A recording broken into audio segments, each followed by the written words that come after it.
Bismillahirrahmanirrahim.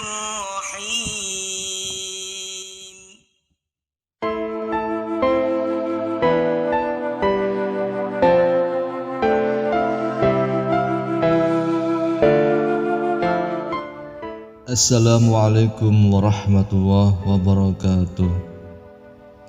Syukur alhamdulillah kita bisa berjumpa lagi di channel Kang Noval. Shalawat dan salam selalu dan tetap tercurahkan kepada junjungan kita Nabi besar Muhammad sallallahu alaihi wasallam. Allahumma sholli ala sayyidina Muhammad wa ala ali sayyidina Muhammad. Sahabat Kang Noval yang dirahmati Allah subhanahu wa ta'ala, setiap yang hidup pasti akan mengalami kematian. Salah satu tempat yang pasti akan menjadi tujuan terakhir saat manusia telah meninggal adalah kuburan. Di tempat tersebut manusia akan mulai mempertanggungjawabkan setiap amal perbuatannya selama hidup di dunia. Tahukah kita, ternyata kuburan setiap harinya berseru meneriakkan peringatan kepada manusia tentang hal yang harus dipersiapkan sebelum masuk dalam kubur. Lantas, apa peringatan yang diserukan kuburan itu? Dalam sebuah hadis yang tertulis dalam kitab Daqaiqul Al-Akbar, juga semakna dengan hadis dalam kitab Sunan Al-Tirmidzi, disebutkan bahwa kuburan setiap harinya berseru meneriakkan 5 peringatan. Saya ini adalah tempat kesendirian, oleh karena itu maka engkau carilah teman yang akan menemanimu nantinya, yaitu bacaan Al-Quran. Saya adalah tempat yang sangat gelap, maka terangilah saya dengan sholat malam. Saya ini adalah tempat yang dipenuhi oleh tanah, dikelilingi oleh tanah, maka bawalah atas tidurmu, yakni amal soleh. Saya ini adalah sarangnya ular-ular, maka bawalah racun ular-ular tersebut dari muka bumi, yaitu bacaan Bismillahirrahmanirrahim.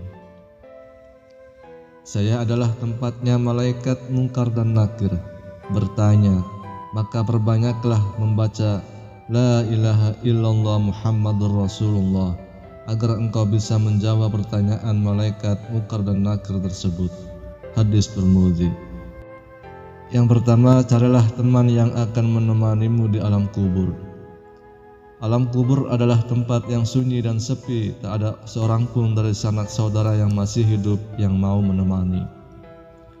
Bagi orang-orang yang gemar membaca Al-Quran sewaktu hidupnya di dunia, Al-Quran akan menemaninya di alam kubur sampai ia dimasukkan ke dalam surga.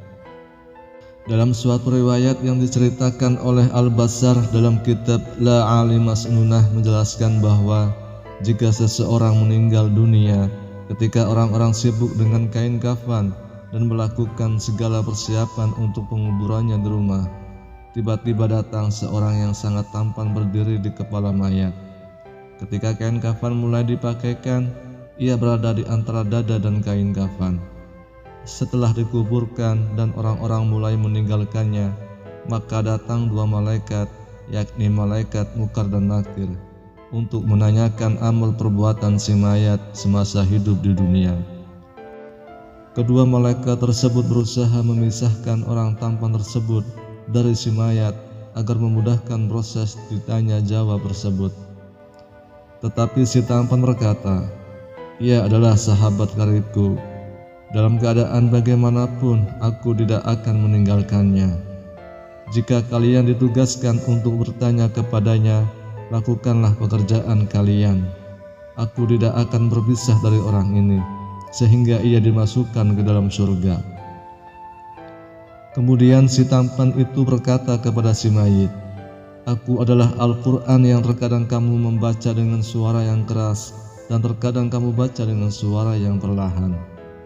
Jangan khawatir, setelah menghadapi pertanyaan Munkar dan Nakir ini, engkau tidak akan mengalami kesulitan." 2. Carilah penerang yang akan menerangimu di alam kubur. Ada banyak hal yang dapat dilakukan untuk mendapatkan penerangan di alam kubur. Salah satunya adalah dengan mengerjakan sholat.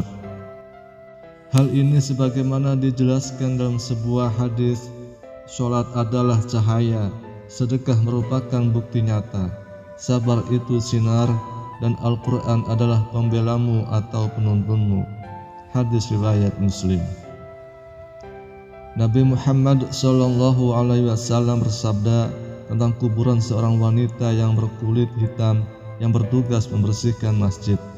Wanita itu meninggal, kemudian beliau menyolatkan wanita itu di atas kuburnya. Setelah usai, beliau berkata, "Sungguh kuburan-kuburan ini penuh dengan kegelapan atas penghuninya, dan sungguh Allah Azza wa Jalla akan meneranginya untuk mereka dengan sholatku di atas mereka." Hadis riwayat Muslim. 3. Carilah alas tidur untuk alasmu di alam kubur. Amal soleh dan kebaikan-kebaikan yang dilakukan selama hidup di dunia nantinya akan menjadi alas tidur bagi mayit di alam kubur. Salah satu amal soleh itu adalah membaca Al-Quran. Selain akan menjadi teman di alam kubur, Al-Quran akan memberikan alas tidur bagi si mayit kelak di alam kubur. Hal ini sebagaimana disampaikan oleh Basar dalam kitab La'ali Masnunah. Ia menjelaskan bahwa kelak Al-Quran akan menghamparkan tempat tidur dan permadani sutra yang penuh dengan kasturi dari Mala'il A'la. 4. Bawalah racun dari bumi untuk membunuh ular di alam kubur. Bagi orang-orang yang beriman, racun untuk membunuh ular dalam kubur itu adalah bacaan Bismillahirrahmanirrahim. Dengan membaca ini berarti telah menghambakan diri sepenuhnya kepada Allah Subhanahu wa Ta'ala.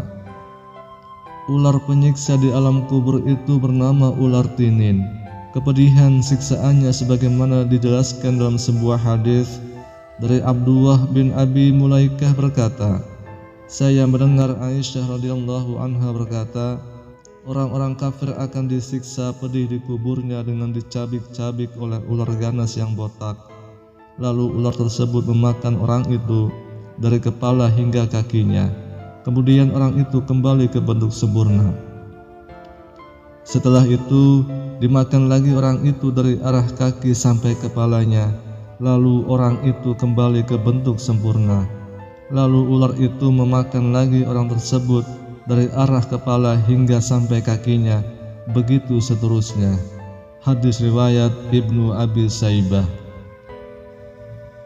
Lalu yang kelima, perbanyak membaca kalimat tauhid.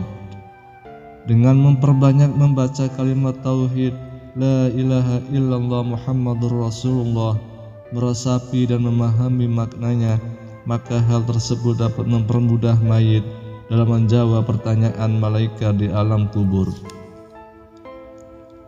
Hal ini dikarenakan kalimat ini merupakan zikri yang paling utama. Barang siapa di akhir hayatnya mengucapkan kalimat tauhid ini, maka ia mendapatkan jaminan surga. Hal ini sebagaimana dijelaskan dalam sebuah hadis dari Jabir bin Abdullah. Dia berkata, "Aku mendengar Rasulullah SAW bersabda, zikir yang paling utama adalah La ilaha illallah, dan doa yang paling utama adalah Alhamdulillah." Hadis riwayat Tirmidzi. Dalam riwayat lain yang dijelaskan, barang siapa yang akhir perkataannya sebelum meninggal dunia adalah La ilaha illallah, maka dia akan masuk surga. Hadis riwayat Abu Daud. Sahabat Kanafal yang dirahmati Allah Subhanahu wa Ta'ala, demikian 5 peringatan yang diteriakkan oleh kuburan kepada manusia setiap harinya. Hanya saja kita tidak diperkenankan oleh Allah Subhanahu wa Ta'ala untuk mendengar tersebut, karena bisa jadi jika kita diperdengarkan teriakan tersebut akan menjadikan kita merasa sangat ketakutan. Rasulullah SAW bersabda, "Seandainya kalian tidak akan saling menguburkan, tentulah aku akan berdoa kepada Allah agar memperdengarkan kepada kalian siksa kubur yang aku dengar." Hadis riwayat Muslim. Wallahu a'lam bishawab. Demikian yang bisa saya bagikan. Semoga ada manfaatnya untuk kita semuanya. Amin ya rabbal alamin. Assalamualaikum warahmatullahi wabarakatuh.